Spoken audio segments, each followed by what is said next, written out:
Ils étaient vaincus. Mais, coûte que coûte, pour que l'Allemand n'ait pu tout broyer, il fallait sauver l'armée en déroute. Un régiment seul osa l'essayer. On le vit, ayant toutes les audaces, sur un terrain nu, posté sans faiblir, défier ainsi les profondes masses qui, de toutes parts, venaient l'assaillir.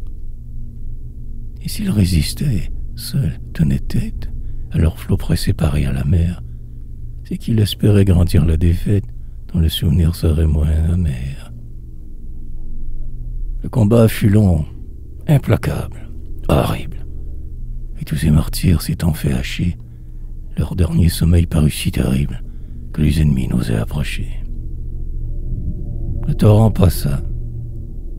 Dans la même fosse, sans les distinguer, on mit ses héros, et le Dieu qui vit la mêlée atroce fut pour nos soldats le champ du repos.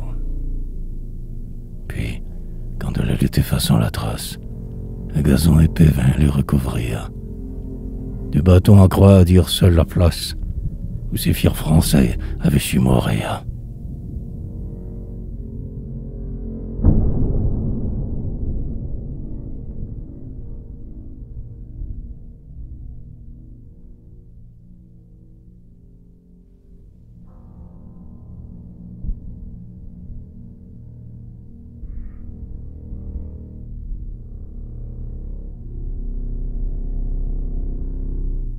Or, 12 ans après, sur cette colline que les Allemands voudraient oublier, la petite croix ayant pris racine était devenue un grand peuplier. Dans ses longs rameaux brillait l'espérance. Son fait élevé qu'on voyait verdir, aux cœurs alsaciens rappelait la France, qui dans le malheur avait su grandir. Un matin que tout était près d'éclore, ayant du printemps senti les frissons, que les oiseaux saluaient l'aurore dans le peuplier plein de leurs chansons. Tandis que montait la brise attiédie, on vit des Prussiens passer stupéfaits. Au sommet de l'arbre, une main hardie avait osé mettre un drapeau français. Pendant 4 jours, en roi de l'espace, il cingla, vainqueur, les cieux emporprés.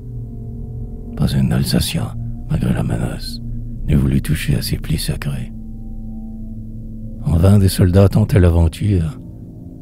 Ils flottaient toujours par les vents petits. On dut ordonner, pour venger l'injure, que le peuplier serait abattu.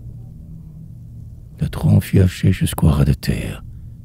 Mais, le lendemain, sur ce fier débris, les lourds Allemands, blêmes de colère, lurent en français « Mort pour son pays ».